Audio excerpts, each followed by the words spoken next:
Hello, and thank you all for joining us today. I'm Spencer Overton, a professor at GW Law. I'm the founder and faculty director of GW Law's Multiracial Democracy Project. We focus on solutions that facilitate our nation's transition to a well-functioning democracy that truly represents our increasingly diverse population. The project serves as a bridge between academic, civil rights, democracy reform, technology, philanthropic, and policy communities. And our project is growing. Just over a month ago, we welcomed a new program associate, Joseph Ricard. Joseph was previously the deputy director of the White House Office of Presidential Correspondence. We're incredibly happy to have him.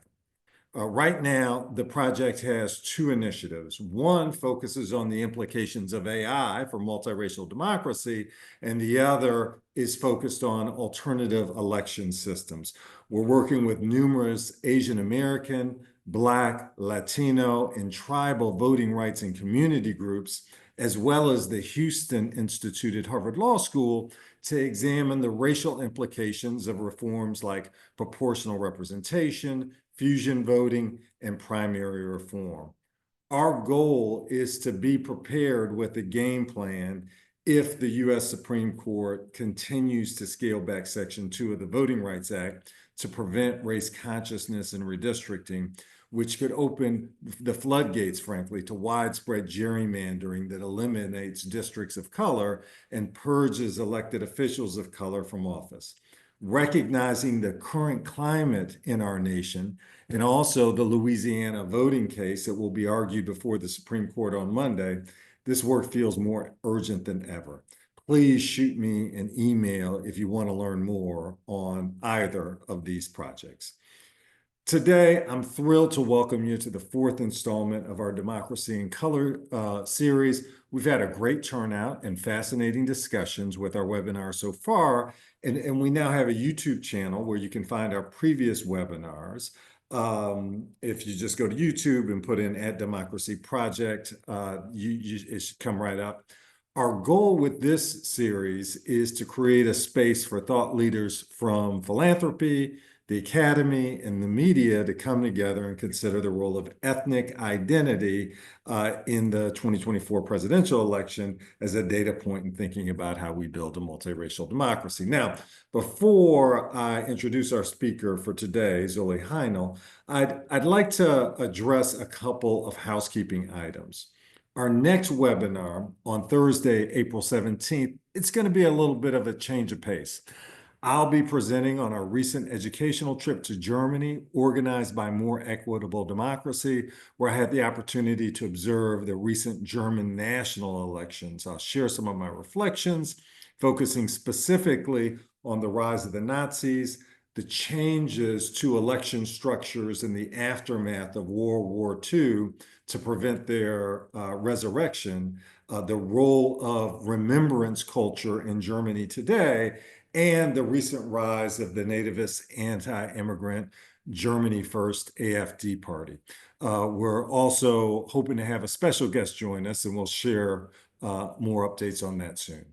The following month, on Friday, May 16th, we'll get back to our regularly scheduled Democracy in Color series, where we'll be joined by Professor Tae-Koo Lee, a professor of government at Harvard University, who will discuss voting behaviors in the AAPI community during the 2024 election.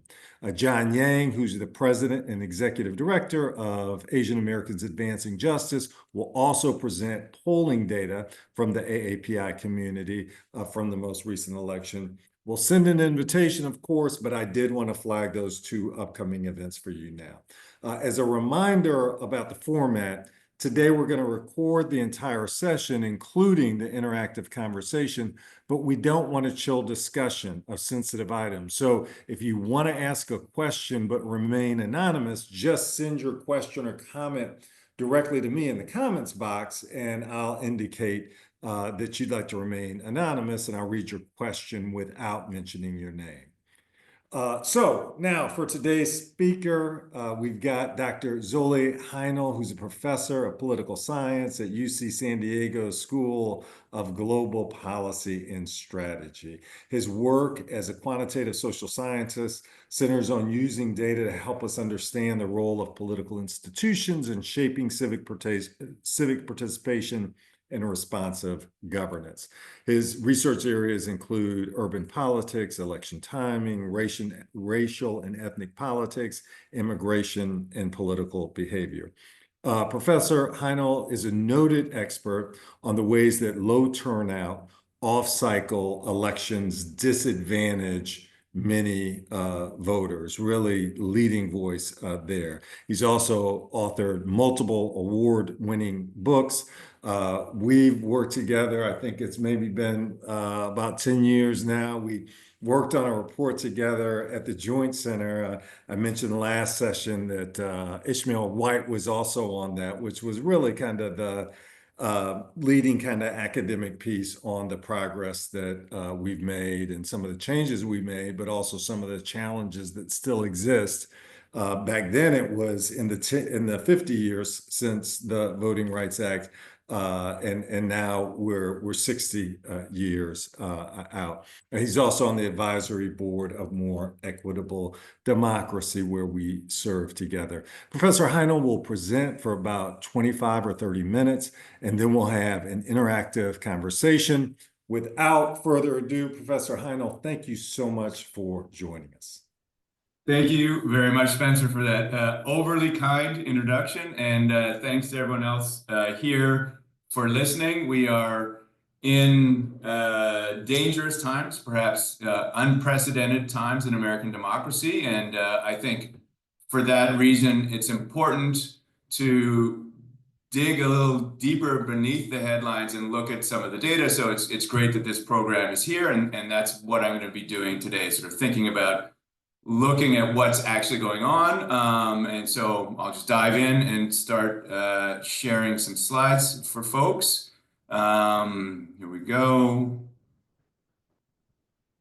Okay, so we're gonna start at the beginning. Yeah, so given the fear, concern, anxiety out here, that exists, that is legitimate, that we want to think about and address, I'm going to try and both look at the data to identify some of the problems that are shaping how American democracy is working these days, but then also think about solutions, different ways we can make things better. And I'm going to be talking a lot about two factors, race and class, but we'll look at other things and a few different reasons why I want to focus on those factors. One of which is we have different senses of what's going on. So there are two very different views of race in America. If you read the papers, if you look around, there is on one side a relatively positive story that we're moving towards a multiracial democracy. We're moving towards understanding. A lot of that epitomized by Barack Obama, his campaign, hope, but more broadly by more and more racial and ethnic minorities winning office, more interracial marriage, more Americans identifying multiracially, and then in a broader sense that the youth in America are different. They have grown up in a more diverse environment and are more accepting and understanding. So we're moving in the right direction is one version of race in America.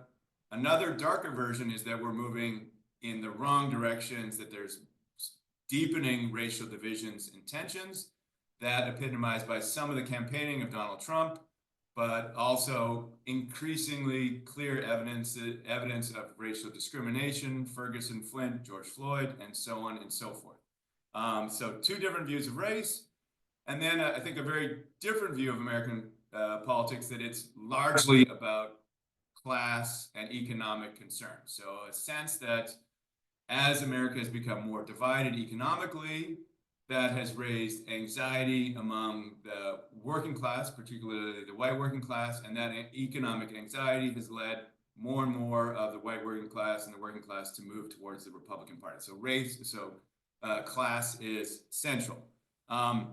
Moving along really quickly here, but clearly we those three views can't be fully accurate at the same time. So the plan today is to sort of begin by trying to understand how race and class work or don't work when we vote in American politics. I think even more importantly, I want to look at what the consequences of those divisions are. And then even more important than that is, can we come up with ways of improving things and solutions? So a lot of political science, a lot of the work I do is identifying problems. That's great. But if we can also think about ways of improving outcomes in a feasible way, then I think that's important to do as well. So I'm going to dive in and show some results of divisions in American politics. So this figure here is sort of a snapshot of 2016 and 2020, two presidential elections in which Donald Trump ran. And here what we're doing is comparing the size of the gaps in the vote by race and then class, other factors like age and gender, as well as religion. And in this case, the size of the bar is basically the size of the division. So if we start on the left and look at the racial divisions, the white versus black, two bars on the far left are quite large, around 50-40 points. And what they're showing or saying is that in those two elections, black voters and white voters largely wanted different things. So the overwhelming majority of African Americans did not vote for Donald Trump in those two contests. The majority of whites voted for Donald Trump. So you've got this 40-50 point gap between what whites as a whole want and what African Americans as a whole want. What you see here is those racial gaps kind of dwarf all the other gaps that we see in the vote in these two elections. So certainly race much larger than the gaps by income and education, despite the fact that there's all this discussion of the importance of class. So you see that high-income voters didn't make all that different choices than low-income voters, some difference between high and lower educational levels, but not much. Not much, some significant gaps by age and gender, but less so than race. And then if there is a rival to race in American politics in these elections, it's religion, with sort of evangelicals largely on one side, Jews, atheists, and many other religious groups on the other side. So race, at least in this set of contests, being central. To see whether it's just 2016 and 2020, I looked at a broader set of American elections. So this is House, Senate, governor, state level elections over about a 12-year period. And we're comparing, again, race, the left set of bars in each case, to various different measures of class. And what you see, again, is that racial divides tend to outweigh class divides. So where our politics is more about race than it is about class in this broader array of elections. So I presented a story, and if we look more broadly at that story over time, the sort of one consequence of this is that we have increasingly a party system that's divided by race. So this is looking at the makeup of the Republican and Democratic parties over 50+ year period. And what you see here is that in that early part of the period, both parties, the overwhelming majority of all voters for both parties were white. 90-95% of the voters were white. As you move forward, not much of a change in the Republican Party. Certainly until recently, 90% of the voters voting Republican in America were white.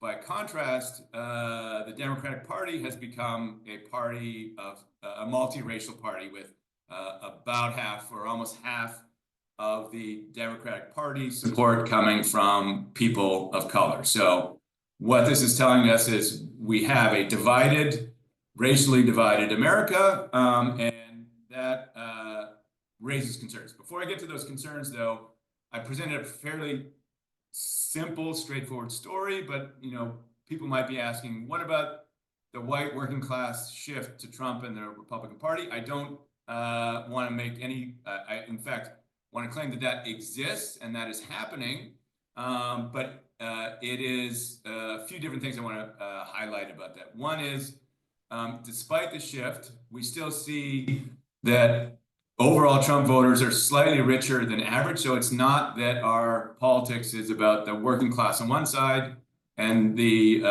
wealthy on the other yet.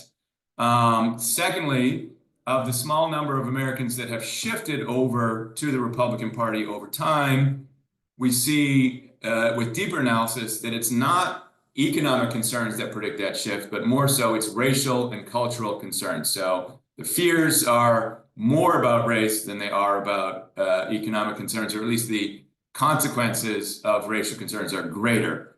And then finally, if it really is poor economic conditions in and of themselves that are driving and have driven the shift to the Republican Party, why is it largely whites shifting, or why have whites shifted more than racial and ethnic minorities over this larger time period? So reasons to be a bit skeptical about the class issue here. Hey, Zoli. Yeah. So just quickly, from a technical standpoint, you're kind of cutting in and out in terms of your volume. I think it might be if you are a little closer to your mic, it might stay up. So in other words, it's loud sometimes and good, and we can hear it, and then it kind of dips down. I think you're speaking the same way. It just may be that you maybe lean back a little bit from the mic. And so if you could lean in, and I'm not sure that that's the fix here, but I just wanted to flag. The problem with the fix is that I'm then closer to the screen, and people, that could be scary for everybody involved, but okay. We'll live with that one. How's this sounding now? Is that better? Why don't you go ahead and try? Yeah. I think that was on the low version, but why don't you keep on going? I think that we can hear you. It just kind of modulates every minute or so, but let's keep going. Okay, sounds good. So one other sort of counter to the argument that I've been talking about is, didn't more racial and ethnic minority voters vote for Trump in 2024? And that is certainly true, but there are questions about the magnitude and durability of that change. So number one, overwhelming majority of African Americans continue to vote for the Democratic candidate, and still the majority of Latinos and Asian Americans are voting for the Democratic candidate. So there's movement, but maybe not as much as some of the reports are intimating or suggesting. Now, having said that, I think a very big question going forward will the trend of 2024 continue into 2026, 2028, and beyond? I don't have tremendous insight into that question, but I will say I think it's really important and could change the nature of American politics and race in American politics in significant ways. But the reality still today is that as America's become more diverse, its racial divisions in politics have grown, and over that time and continuing today, class divisions are still relatively secondary. That reality raises, at least for me, some real concerns, and that is that we live in a democracy, and the shape of our democracy is that the majority of white Americans are on one side, the majority of racial and ethnic minorities on the other. We live in a democracy that counts up the vote. Whites are still the clear majority of voters, and in our democracy, the majority wins, the minority loses. And then the concern is that if one set of Americans wins consistently and another loses consistently, you have a group of Americans, in this case primarily people of color, on the losing side. That creates concerns about representation, about fairness, and then ultimately concerns about conflict going forward. So we want to look more deeply at who is in fact winning and who's losing, and whether we're seeing clear patterns in that.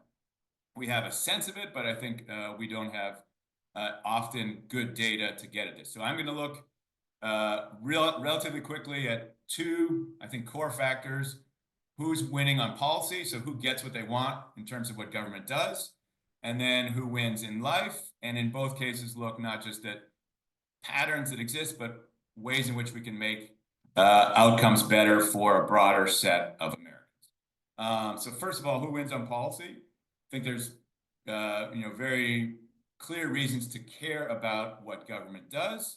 and to care about whether government policy is more in line with one group or one set of groups than with other groups out there. So to get at that, the data is complicated, but the test is actually pretty simple.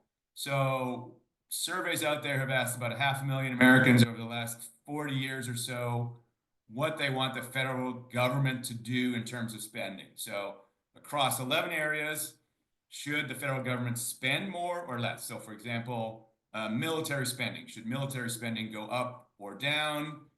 Should transportation spending go up or down? So covering the majority of the federal budget, individual Americans get to say whether they want more or less of a particular area. And then what we're looking at is, did government do what that individual American wanted? So if, let's say in 1995, I said, I think federal spending on the military should go up.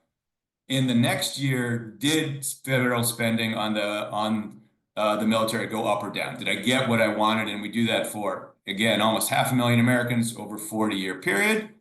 When we do that, we see this kind of pattern. So this is the share of each group, race, class, gender, so on and so forth, that ends up getting their preferred policy enacted by the federal government. Lots of things we can say about this figure. One is, if you look across all the different bars, they're relatively sort of even in that most groups are winning at about the same rate. So we could say that American federal government or American democracy is fairly balanced. It's not favoring most groups or many groups much more than others. Point number one. Point number two is all the bars are about 34, 35, 36. And what that's saying is, you know, 2/3 of Americans are not getting what they want on federal government spending patterns. So we can say that federal government is not that responsive to Americans overall. So even, but not that responsive. We can get into in the Q&A some details of why the number is as low as it is, but I'll leave that for now. Third conclusion here is that if there is a loser in American democracy or group that gets less of what it wants, it's clearly on race and it's clearly African Americans. So African Americans lose about 6% more often on policy than whites do. The figure for Asian Americans is a little higher, and that's because we only have data for Asian Americans for a relatively short period and a kind of unusual period. So if you dig deeper, Asian Americans win about as often as whites. And the key difference here is, again, blacks losing more than pretty much every other minority or otherwise group that we could look at. And so that's raising, at least for me, a concern about some level of imbalance or unfairness in the policymaking process. We dig deeper, even more concern in that African Americans are not just losing overall, but they're losing relative to whites on each of the 11 policy areas that we looked at. So significant racial disparities across all of them. Whereas if we look at class, the higher income Americans win more than lower income Americans on some policy areas, but not on most. And then in terms of education, the more well-educated Americans win on some, the less well-educated win more on others. So race is the one factor that's consistently predicting who wins and who loses, and in particular, African Americans losing more than any other group. Now, we may be less concerned about those racial divisions if it's simply because African Americans are a minority with sort of extreme preferences. So we want to consider whether some of these losses are simply because African Americans are more liberal, they're more democratic, or somehow are voting against the plurality. When we do that, we find that that's not explaining the results we have here. So even controlling for, are you a liberal, are you a Democrat, are you liberal or conservative, Democrat, Republican, whites win about 5% more of the time than African Americans, and that racial gap is larger than all the other gaps. Interestingly, if you look at the far right-hand side of this figure, you see that over this period, Republicans win a little bit more than Democrats, conservatives win a tiny bit more than liberals. So there's a political aspect, but there's also a racial aspect, and that suggests that something else, something deeper is going on to explain why African Americans are losing more than others. Okay, so that's one aspect of winning and losing. I want to look at a second one. So who's doing well economically in terms of core measures of well-being, and is there anything we can do to reshape who's winning and who's losing there? This is my one slide to give you my sense of the racial hierarchy in America, which here we have educational outcomes over a long period of time. What you see here, what you see on most other measures of well-being, Asian Americans and whites on the top of that hierarchy doing relatively well, African Americans and Latinos near the bottom doing relatively poorly. What you also see here is over this large time period, at least in terms of educational outcomes, the gaps, the racial gaps are not declining over time. So we are not solving at least the educational divide. And so problem, hierarchy, can we do anything about it? So one possibility as a solution or a way to explain and account for some of the differences we've seen so far today is to think about parties. So certainly the Democratic Party makes an argument that they better serve racial and ethnic minorities, people of color, than the Republican Party does. On the other hand, Trump and other Republicans have made similar claims about the Republican Party policies. So we have two sides to the story. We need to assess that and think about that with data. And so that's what I'll present as quickly as possible here. Lots of numbers, I apologize for that. But the plan here is in some ways relatively simple. We're going to take that same data on policy preferences, winning and losing. And what we're going to do is add in whether Democrats or Republicans control the presidency and Congress. So very quickly, here's the results when you add all those things together. And you see that there are much greater racial gaps in policy responsiveness when Republicans are in control. So under Republican presidents over this 4-decade period, whites win about 8% more on policy than blacks. Under Democratic presidents, that's halved. Likewise, under Republican controlled Congress, whites winning much more than blacks. Under Democratic controlled Congresses, that gap gets much smaller. And if you have both a Democratic and Republican Democratic presidency and Democratic Congress, racial inequality in policy responsiveness effectively goes away. So that's a way to think about who's winning and who's losing on policy. Want to do one quick last big test looking to see who wins and loses in economic life, and is that connected to which party is in control? So what we have done for this is follow census data over the last 75 years, looking at economic well-being by race every year over that 75-year period, and looking to see how each group does in each year under Democratic or Republican control. This is a look at how well African Americans have done over time. What you see here is that they have done much better economically when Democrats have controlled the presidency than when Republicans have controlled the presidency. So income's going up, median income going up about $670 faster under Democrats. Child poverty being eliminated much more quickly under Democrats. Employment going up much more under Democrats than under Republicans. If we are focused on and concerned about Black well-being, party control is a major factor.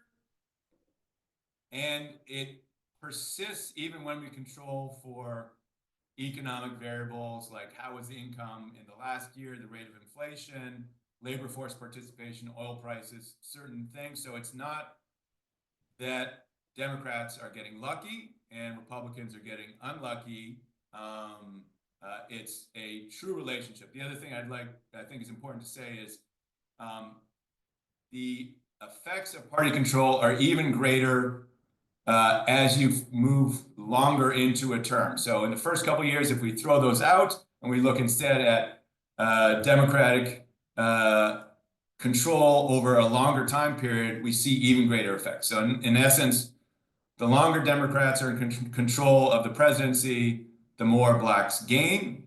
The longer Republicans are in control of the presidency, the more African Americans lose in terms of economic well-being. So if you add, we'll look briefly at Latinos and Asian Americans. We have fewer years of data for these two groups, but at least for Latinos, the pattern looks quite similar in that greater gains under Democrats, losses or lack of gain under Republicans. And just so we can get to Q&A, I'll keep going through.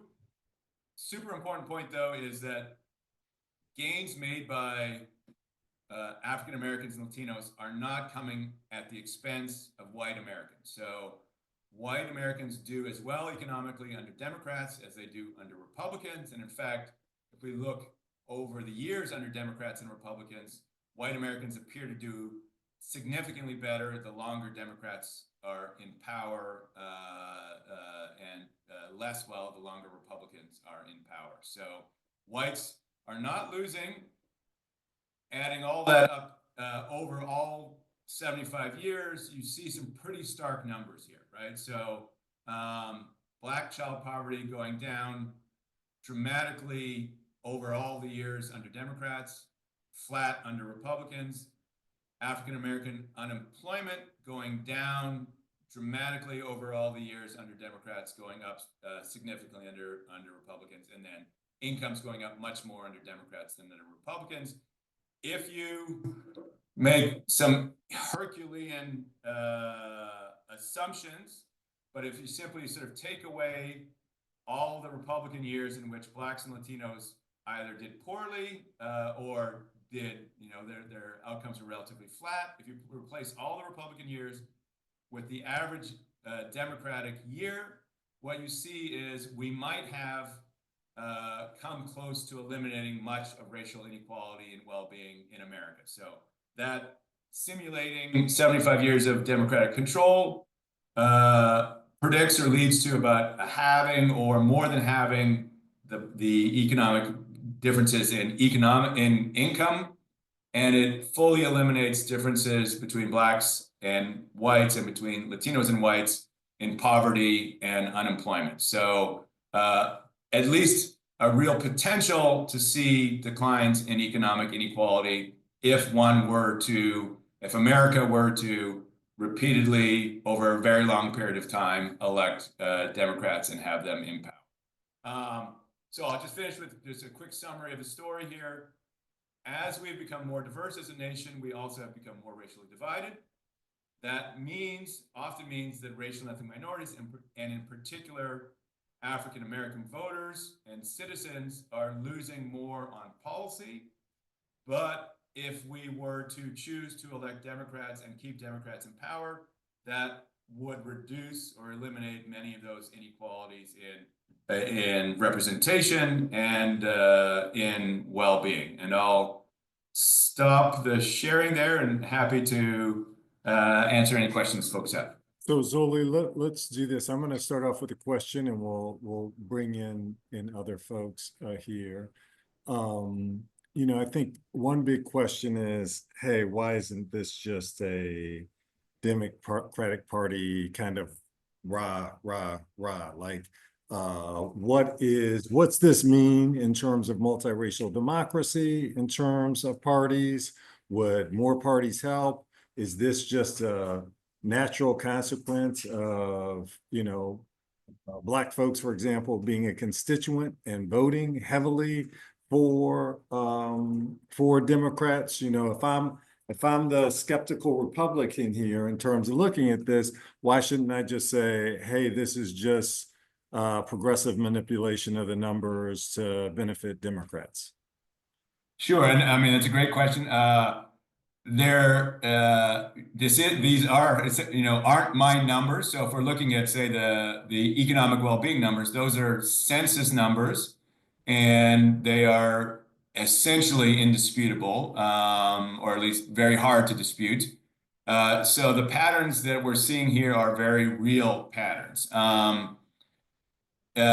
Is this a matter of one group just supporting one party and the other group supporting the other party? It is at least partially that, but again, once we control for are you a Democrat or are you a Republican, we still see the same racial disparities. And so there's something more than just party involved here. I have lots of theories about what that thing is, and we certainly know that racial discrimination exists. We know from experiments that elected officials are more likely to respond to a white name than a black name, and we know that that's even more true among white Republican elected officials.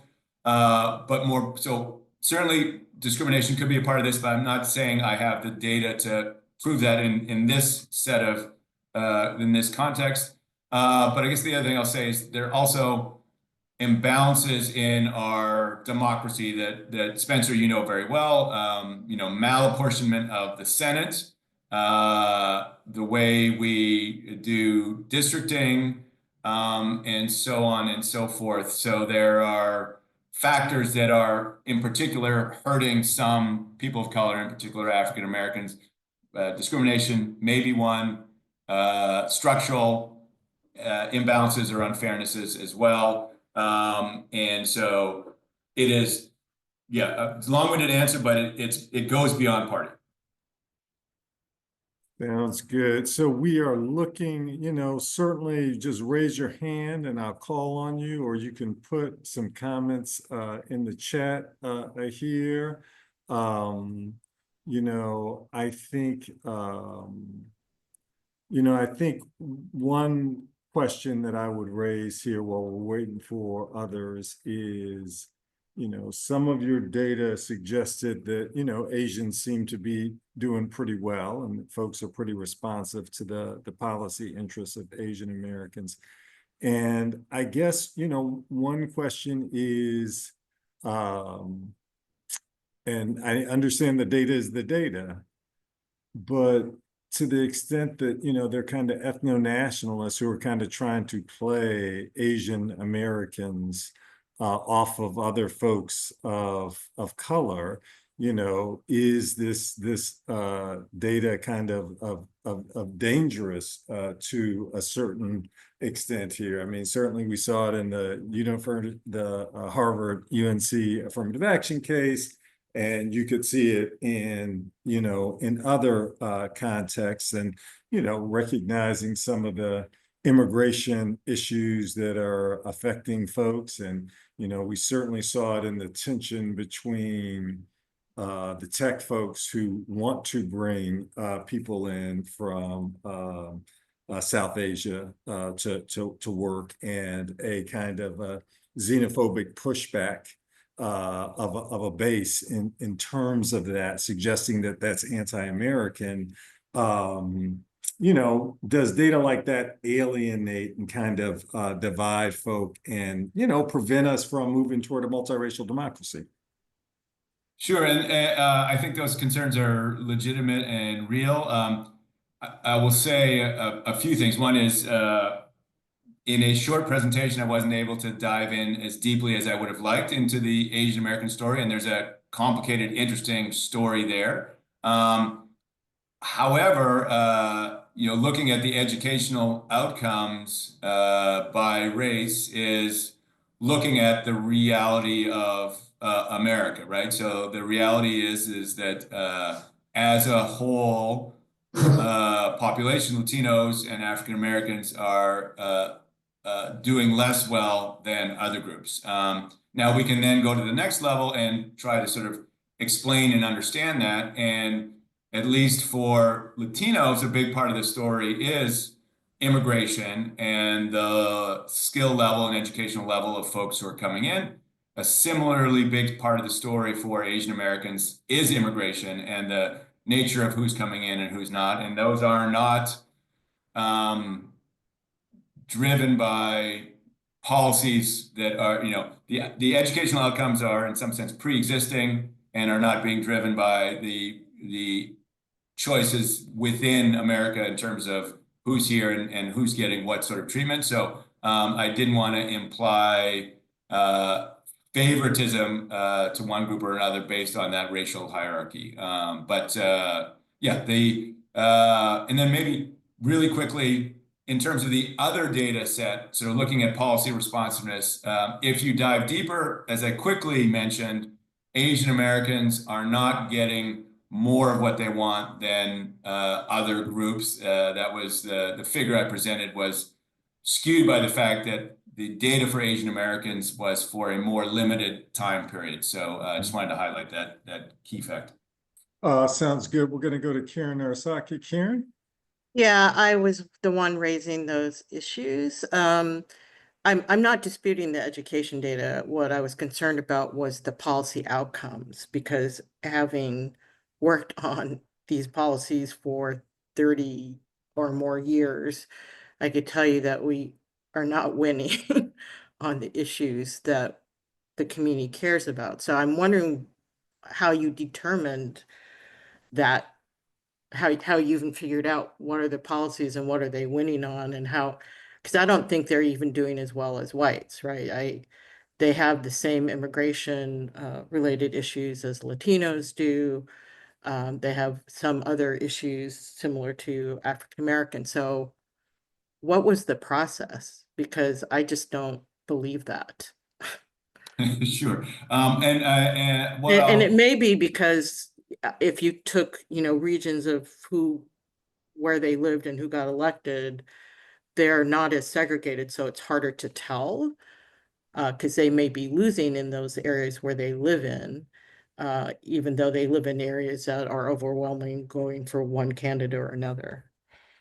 Sure, yeah. So what we're looking at here is federal government policy, and we're comparing what citizens want. So survey again of 500,000 roughly American citizens over a 40-year time period. So we're looking at, in this analysis, in this particular analysis, what did Asian American respondents want in terms of, do they want more spending on health, transportation, military, and then did the federal government spend more on those policy areas in the following year? So did they get what they said they wanted? And if we just focus on that set of data, Asian Americans are not winning more than other groups. You're very correct in that. They are winning about the same as some other groups, or at least not huge differences. And I read that as Asian American opinion on this set of federal spending choices is in some sense fairly divided. So it's not overwhelmingly pro-military or not overwhelmingly anti-military spending and so on and so forth. So you get a mix of things. I will say what we have since done, and this is data I did not present today, is we looked at a wider range of policy outcomes over a more recent time period, so all the way up to 2026. And across that wider range of policy areas, Asian Americans do very poorly when Republicans are in control of federal government policy. They do slightly better when Democrats are in control. So the party control is a big factor as to whether Asian Americans are on the winning side or on the losing side of policy in the data that I've been able to look at. Yeah, well, I hope you look at the AAPI data surveys, because the problem with some of the earlier broader surveys is they don't do it in language. And as you know, the community is very diverse and has a more significant limited English proficiency than other communities. So Yeah, and I agree. Like, if for it's example, not a with well-done the national survey, then exit you're polling, we getting know that wealthy there are people who differences speak between English. polls of the AAI population, AAPI population that are multilingual and those that are sort of that the national exit polls are using that's English only. So yes, that's definitely an issue, and not one that my data has been able to overcome, largely speaking. And Karen, what were you saying there? Well, just making that point, I hope that you talk to Karthik at AAPI Data as you continue to do this. And I do think that you have to be very, usually I'm complaining because people don't show Asian data. So I applaud you for showing Asian data. I just worry about how it gets presented because I think you have to be very careful. Agreed. Absolutely agreed. Yeah. And I mean, we can dive into all kinds of Asian, turnout and politics related questions. I have a whole, as Spencer mentioned, a whole other set of work looking at election timing. And that is an area where, generally speaking, Asian Americans participate at much lower rates. But if we shift the dates of elections for mayor, school board, and city council to the same day as presidential elections, then Asian American turnout grows much more rapidly than it does for other groups. So that's a big gain for Asian Americans. It leads to more Asian American candidates running for office and potentially winning office. And so there's a so much deeper story than what I have told today about areas in which Asian Americans are at significant disadvantages, and then also ways in which they can be more able to participate in the American electoral process. Thanks. Thanks so much, Karen. James? Thank you.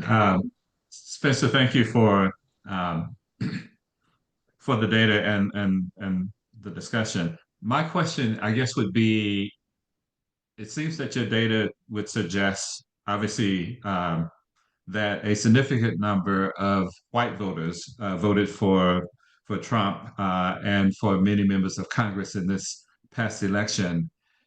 Are you contemplating doing any research or data to gauge, given how aggressive the administration has been in its early stages and how passive Congress has been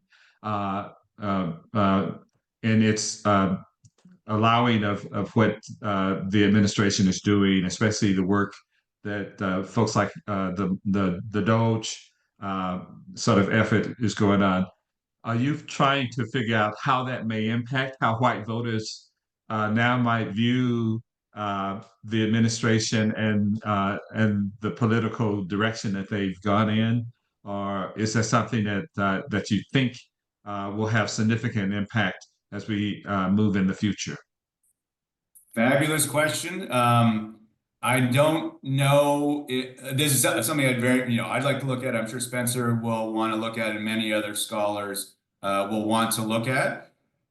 It's, I think, too early to tell. I mean, what I'm seeing from the limited public opinion presidential approval data that I've seen is not much movement. Now, I think it's too early to see that movement, and I suspect that if we do move towards a recession or things do get worse for a long period of time for a lot of people, and in particular for working class white Americans, I would expect to see some shifting of sentiment and voting patterns among parts of the white population.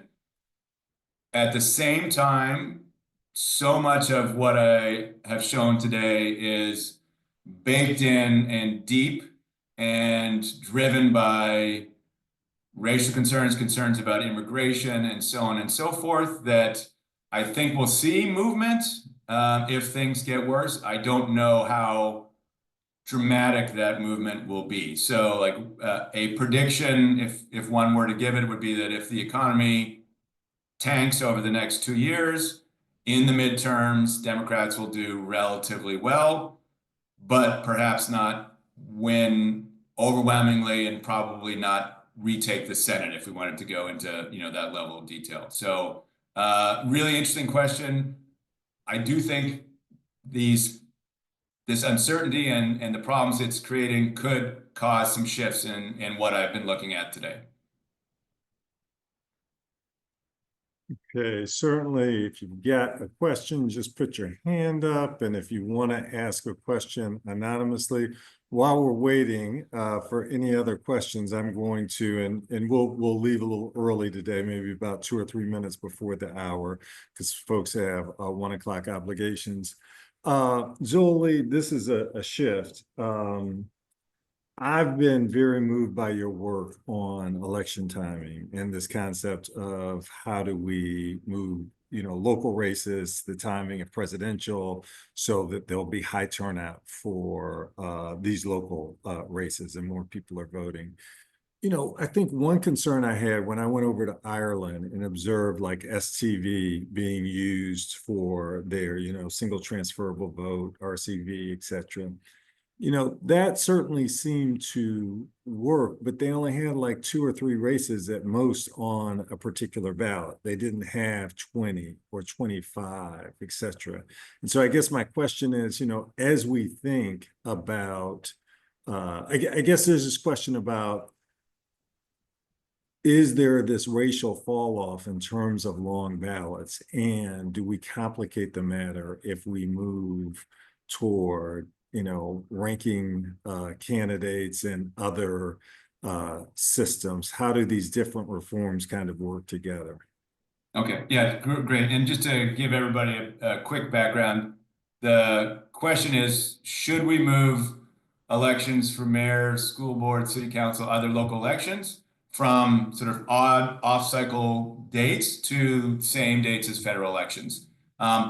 The reason why that might make sense is it makes it easier for people who are already voting in a presidential election to essentially just cross off ballot boxes further down the ballot. So by adding the local to the national, we're making it easier for people who are already voting in the national. And the data show, my analysis, many other analyses show very clearly, we double, triple local voter turnout. Equally importantly, that increase in turnout occurs disproportionately for those folks who tend not to participate as much in American politics. So people of color, working class Americans gain in this process, gain a much greater share of the vote and then have more influence at the local level. So in many ways, a positive outcome for equality in American democracy. Yes, this does complicate the ballot in federal elections. It's a longer ballot. And so you're going to get drop off of voters who like vote in the presidential, but don't have the time and energy and knowledge in their minds to participate for the lowest level offices.